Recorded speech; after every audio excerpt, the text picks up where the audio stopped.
Hello.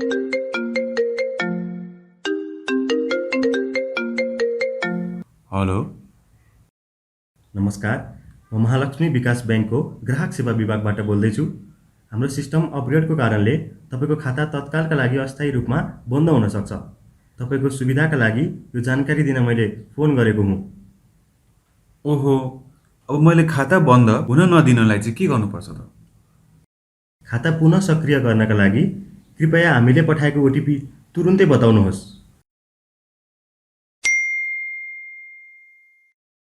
ल टिप्नुहोस् त। 132467।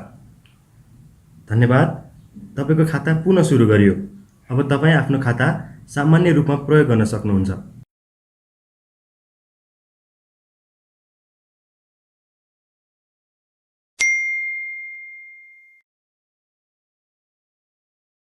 सावधान रहनुहोस्, बैंकका कर्मचारीले कहिले पनि तपाईँको व्यक्तिगत जानकारी, ओटिपी वा लगइन क्रेडेन्सियल्स फोनमा वा कुनै नक्कली लिङ्क मार्फत माग्दैनन्।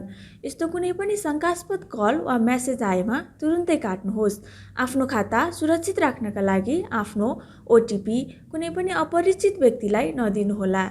यदि तपाईँलाई कुनै समस्या आएको छ भने बैंकको आधिकारिक नम्बरमा आफै सम्पर्क गर्नुहोस्। धन्यवाद।